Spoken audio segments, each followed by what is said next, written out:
Hola, ¿no? Ahora sí vamos a acabar con la parte de los atributos. Y ahora sí vamos a tratar en específico la teoría de Spinoza, que es más emocionante que el video anterior, ¿vale? Vamos con, como tal, atributos en Spinoza. Lo primero que hay que recordar es que vimos que Spinoza hacía mucho énfasis en el aspecto de que el atributo era dependiente del entendimiento. Y ahora vamos a tratar de articular una posición que permita dar cuenta justamente de esta importancia que pone Spinoza relativo al, al hecho de que tiene que cumplir con el hecho de que haya una sustancia y a la vez múltiples atributos y que a su vez estos atributos revelen la esencia de una sustancia y no múltiples esencias como dirían las posiciones objetivistas, ¿no?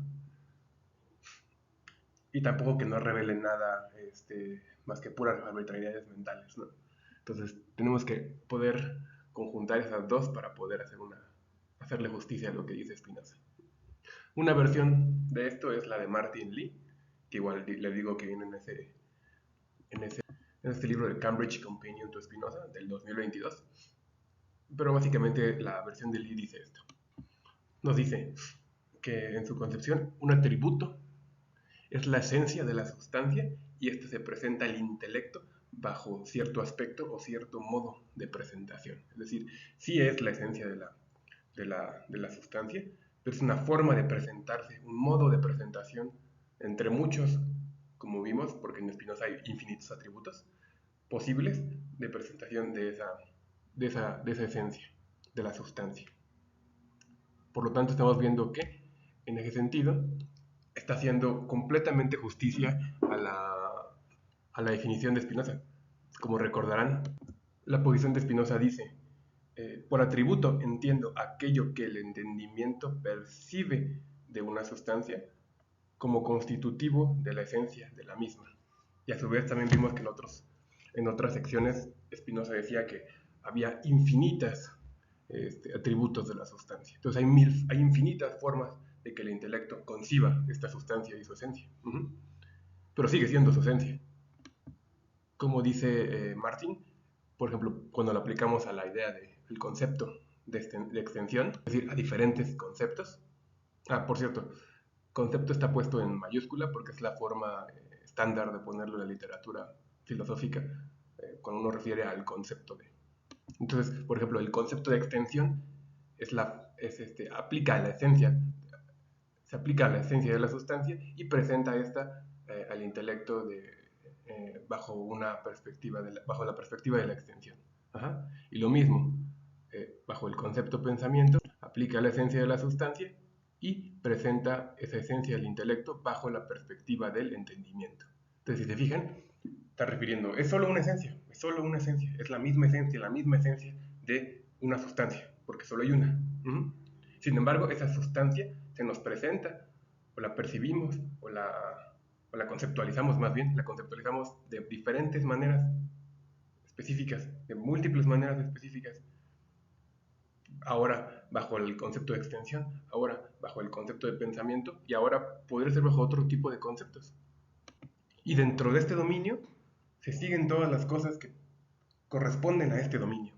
Es decir, de las cosas de la extensión se siguen toda la serie de elementos conceptuales que competen a la extensión. De la cuestión del pensamiento que siguen todos los elementos conceptuales que competen al pensamiento y no se mezclan uno con otro. Que eso es algo importante que habíamos visto que requería la teoría de Spinoza. La teoría de Spinoza requiere que haya un encapsulamiento entre los atributos, es decir, un atributo no puede explicar otro atributo y un atributo no puede mezclarse con otro atributo. Trivializan los atributos.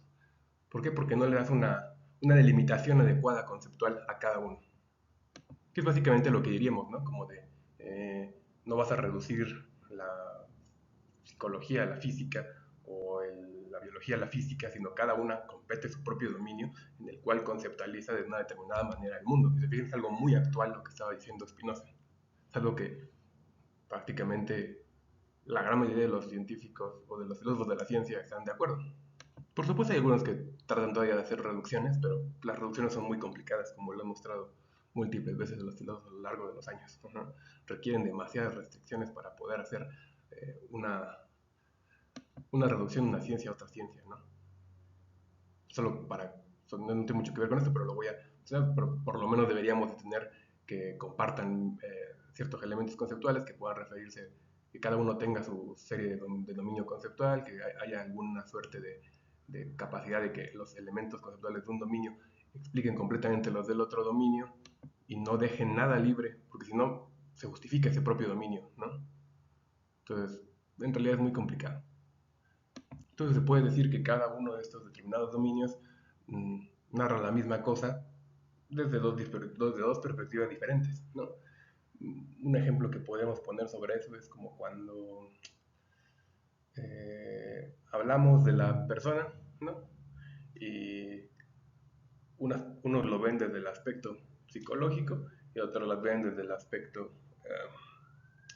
a lo mejor político o lo ven desde el aspecto médico, ajá, pero al final de cuentas estamos hablando de la misma persona, o sea, sigue siendo la misma persona. En la terminología de Spinoza es la misma sustancia, ¿no?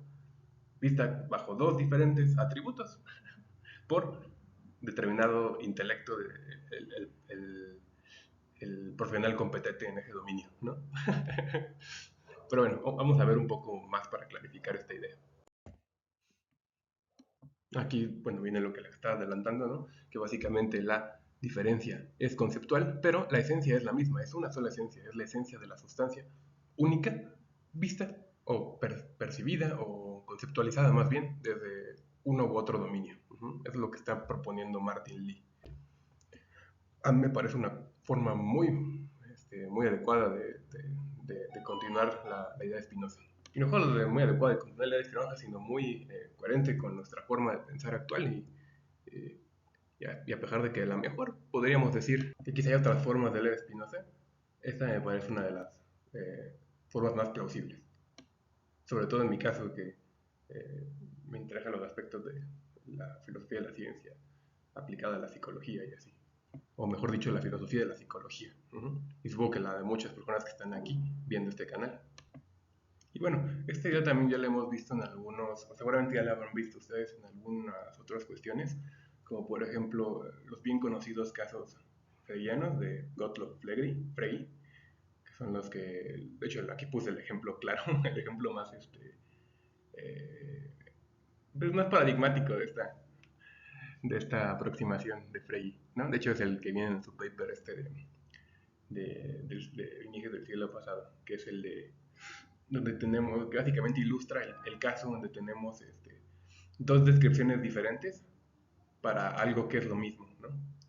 En este caso nos pone el ejemplo de que hay dos formas de referirse a Venus, ¿no?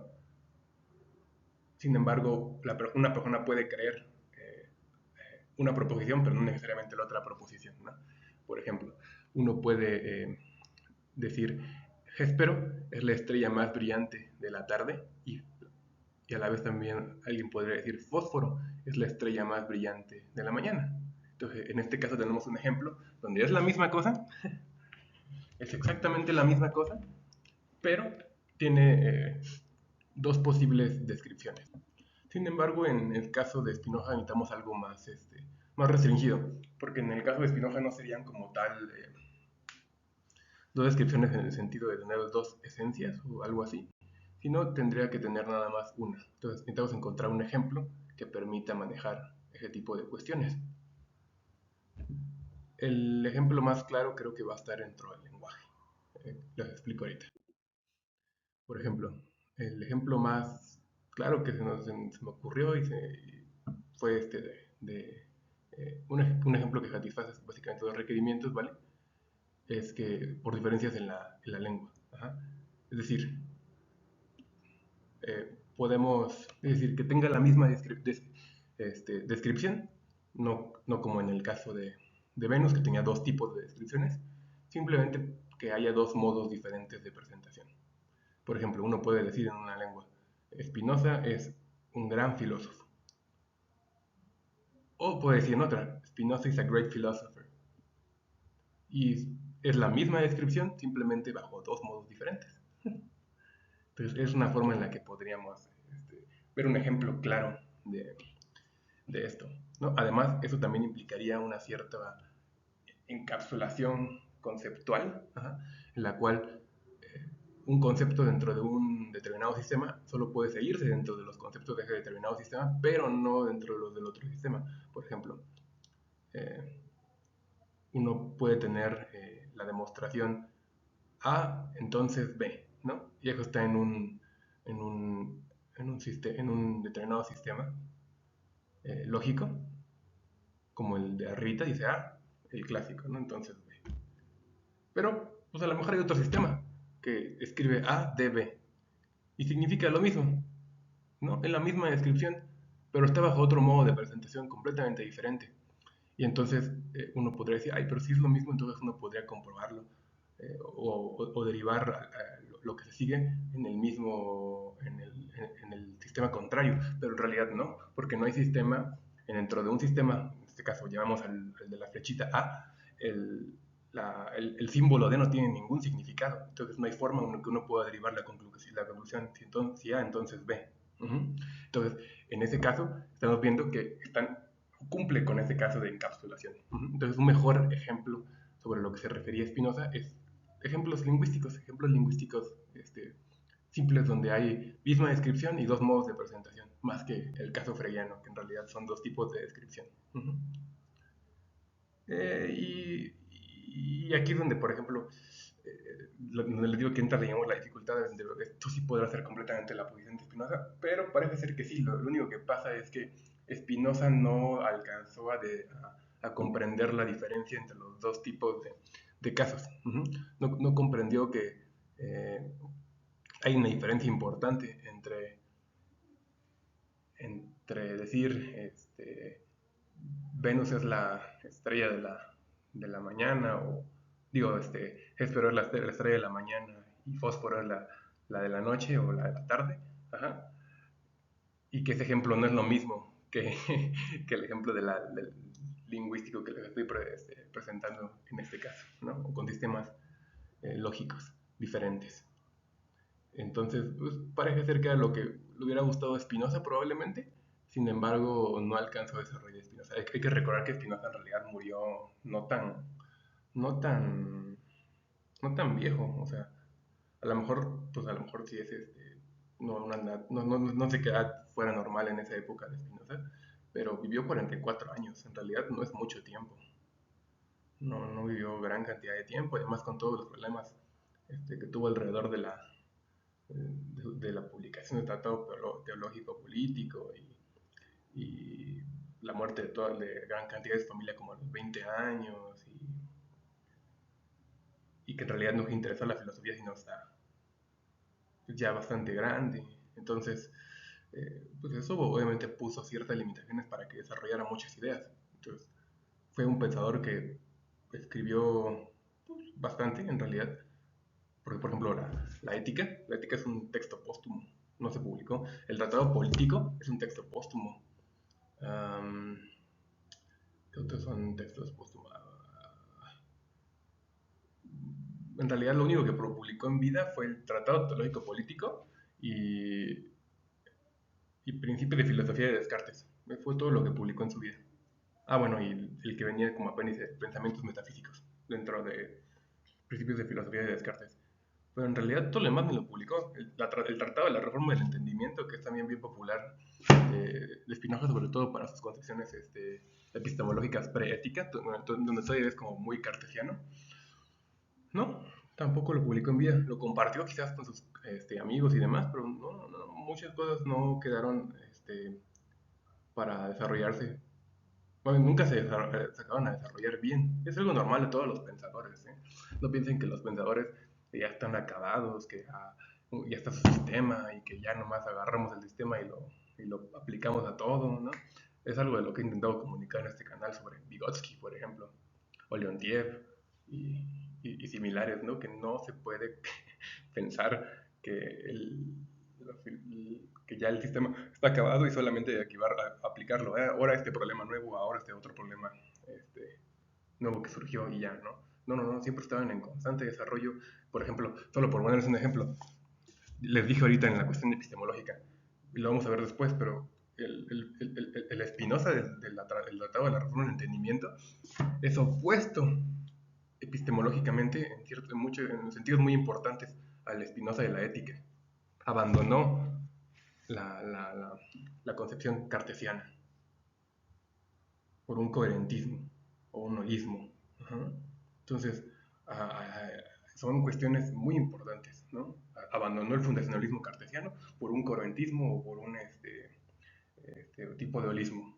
Entonces ya cambió por completo, ya no hay un fundacionalismo como en Descartes. O sea, ¿ven? O sea, solamente en eso ya hay una gran diferencia. Entre el tratado teórico político y el tratado político también hay diferencias. O sea,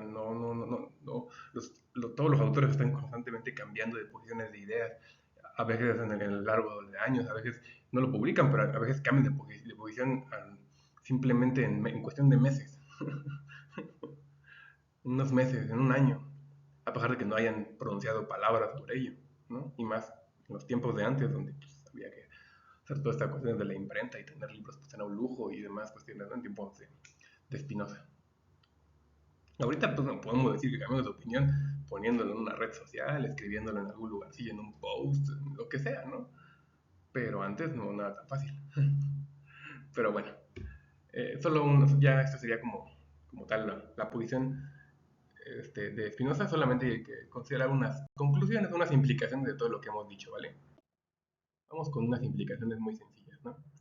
Entonces, ¿qué tipo de relación tienen los atributos y el pensamiento? Pues bueno, lo que dijimos es que el pensamiento o el sujeto que piensa, el sujeto pensante, el sujeto cognitivo, el agente cognitivo, es sumamente importante en la concepción de los atributos, ¿no? Porque pues, dijimos, hay una sustancia, infinitos atributos, y simplemente, digamos, es una aprehensión conceptual de determinado, eh, de, la- de presentar la esencia de una u otra manera, para el sujeto.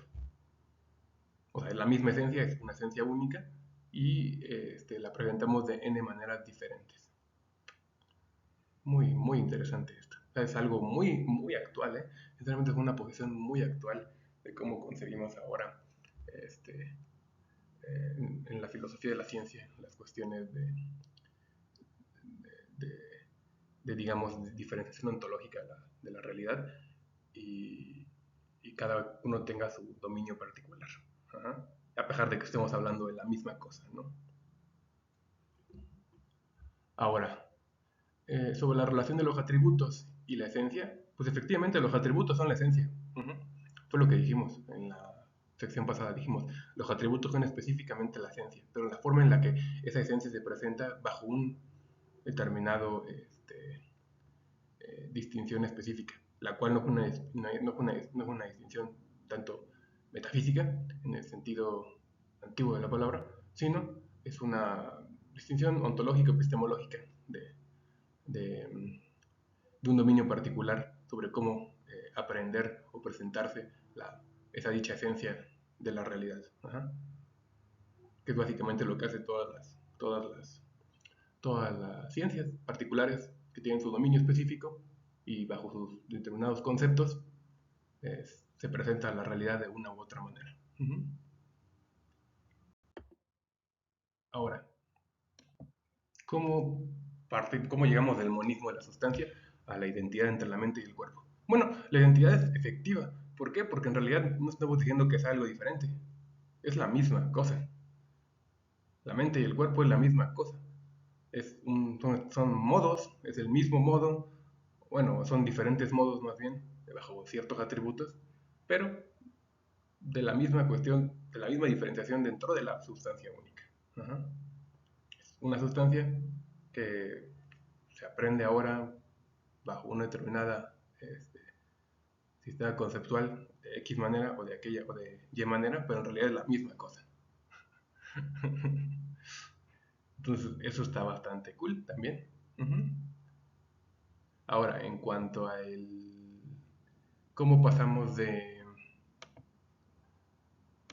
Bueno, antes de eso, solo básicamente lo que puse ahí, ¿no? O sea, dice, si no hay realmente una diferenciación esencial, real, de la sustancia, pues en realidad los modos son idénticos, son la misma cosa, nada más conceptualizada de una u otra forma. Una forma diferente de conceptualizar la esencia de la sustancia por el entendimiento. Ahora, bajo el atributo de la extensión, ahora bajo el atributo del pensamiento, y ahora bajo cualquier otro atributo. Luego, ahora bajo lo que hemos dicho también es paralelo, o sea, también es un paralelismo, en el sentido de que eh, son la misma cuestión causal única, ¿no? La cual pertenece a la sustancia, ¿no? Es lo único que es realmente causal como tal. Y lo otro son simplemente formas de concebirlo que son paralelos, sí, porque los puedes concebir de una u otra manera. Ahora así, ahora ya, ahora sí, ahora ya, ahora sí, ahora ya. Son en ese sentido paralelos. O hay un paralelismo entre la mente y el cuerpo, a pesar de haber una identidad. O sea, son idénticos y a la vez son paralelos. Son idénticos en sentido sustancial, son paralelos en sentido de atributos o de propiedad. Eso es lo que quiero comunicarles, ¿ok? Que les quede muy claro eso. Identidad sustancial, paralelismo de atributos. Y ahora, en cuanto a la idea de la interacción de la mente y el cuerpo, es una idea interesante porque a veces Spinoza usa la idea de que algo es la causa de, ¿no? O esto explica lo otro.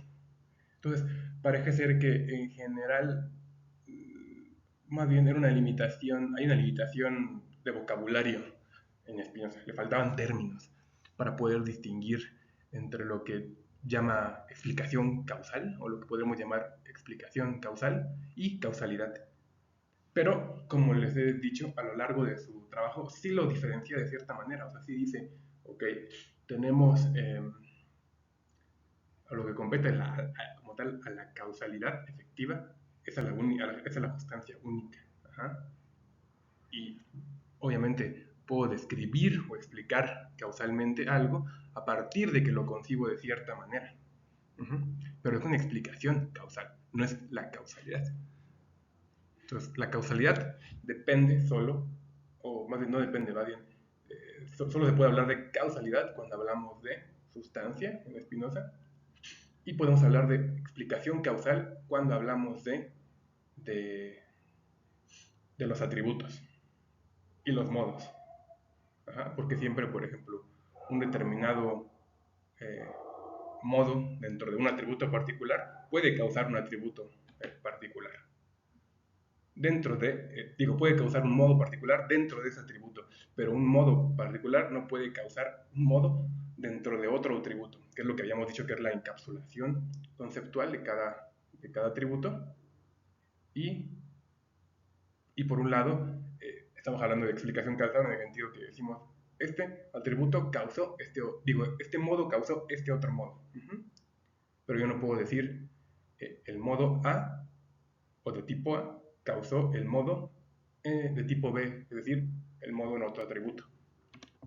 Esto es algo muy bonito, ¿no? O sea, nos está hablando Spinoza de que hay una diferenciación ontológica, una legitimidad de ese dominio particular y que es independiente de otros dominios particulares, en el sentido de que este dominio describe y explica de una determinada manera o presenta de una determinada manera el mundo y esa manera determinada es autónoma de otras maneras de. Por supuesto, a lo mejor lo que sí podríamos decir que nos presenta un poco de problemas Spinoza con una concepción moderna es que pues Spinoza no permitiría concepciones puente, o conceptos puente o sistemas puente. Por ejemplo, en la psicología, pues hablamos de cuestiones mentales y demás, pero por lo general dentro de los aspectos mentales y demás, o cognitivos de la persona en el sentido de cognitivo-emocionales, no se tiene que hablar de ninguna representación neural, no es relevante, ¿no? Se puede hablar simplemente funcionalmente. Pero eso no quiere decir que, por ejemplo, no puede existir una ciencia puente, como en el caso de la neuropsicología, que enlace los aspectos psicológicos a los aspectos del sistema nervioso central. a pesar de que tenemos una ciencia también del sistema central, del sistema nervioso central, como, o una ciencia del sistema nervioso en general, o sea, por ejemplo, las neurociencias, ¿no? Entonces, tendríamos, por ejemplo, la psicología de este lado, la neurociencia de este lado, y la neuropsicología aquí como un puente entre estas dos, ¿no? Ese es, digamos, un papel que juega la neuropsicología, pero en Spinoza no encontramos ese tipo de expresiones, ¿no? De hecho, Spinoza quiere no que haya ciencias puentes, sino que habla del dominio particular de una ciencia y su independencia de. Ajá. Lo cual está bastante bien, ¿eh? Tampoco es una mala idea y para ese tiempo me parece una idea sumamente genial, asombrosa realmente. De hecho, la verdad es que fue muy grato volver a releerlo, este, este autor hace un rato y encontrarme ese tipo de cuestiones y decir, o sea, como hace rato que no leía a Spinoza, hace unos meses, y volver a releer esto y decir, no puede ser, esto es similar a lo que ahora pienso. O sea, como de, sí, a lo mejor yo sé que lo que ahora pienso es por este y este otro autor, pero es como de, wow, wow, wow, wow. Volver a Spinoza es como reencontrarte con esas cosas, pero que antes no las habías visto, ¿no? O sea, yo este libro, la primera vez que lo leí, está bien malgado, como pueden ver, o sea, lo he leído en varias ocasiones, está todo golpeado y desgastado y no sé si se alcanza a ver, pero está borroso de la carátula y así. Se ve peor en la vida real, sinceramente. Ya casi no se le ve el pelo de Spinoza. Pues el libro lo leí la primera vez cuando estaba iniciando la licenciatura, de psicología. Me acuerdo que me puse a leer como la gran mayoría del canon de la filosofía y encontré Spinoza. Y me pareció fascinante, pero ahora que lo releí me di cuenta que no entendí gran cantidad de cosas en su momento. Y ahora que lo releí, como que todo me hacía como ruido, era como de, y esta idea es como la de este autor, y esta idea es como la de este otro autor, y esta idea es como la de este, y este, y este, y este, y este, y este, y este. Ay, así, de poder conectar con este, con este y con esta. Y era fascinante ver eso, ¿no? Y también ir como agarrando esto, ¿no? Porque una cosa es cuando ya tienes como cierta concepción del mundo, eh, agarras al autor y tratas como de asimilarlo a lo que es tu propia concepción del mundo. Obviamente también tratando de hacer lo mejor posible el trabajo hermenéutico, de entender lo que dice el propio autor dentro de su propio texto, pero también tratando de hacer tuyo eso que dice. Es de las cosas más complicadas a la hora de leer autores, no, pues, Spinoza no era nuevo, pero fue como un redescubrimiento de Spinoza, gracias a Vygotsky. Pero bueno, eso era todo lo que quería decir, eso ya fue extra, pero bueno, les comparto un poco de mí, ¿no? Como no interactuamos a lo mejor tanto por comentarios o lo que sea, pues bueno, mínimo, a quien le interese y se haya quedado hasta aquí, pues ya sabe algo más de mí. Eh, en fin, ojalá les haya gustado, ojalá hayan llegado hasta acá. Por favor, si solo llegaron hasta acá, pues denle like, suscríbanse. Creo que nunca lo había dicho, pero pues, por favor estaría bueno, ¿no? He visto que últimamente ha crecido pues, más de lo normal el canal, lo cual está bastante padre. Ya casi llegamos a los 100 suscriptores. La verdad pensé que me iba a tardar menos, pero bueno, está bien, ¿no? Hacemos contenido medio tediosón. Entonces, pues, ¿qué le vamos a hacer? Pero igual está padre que ya vamos a hacer 100. Me emociona. En fin, que tengan buen día.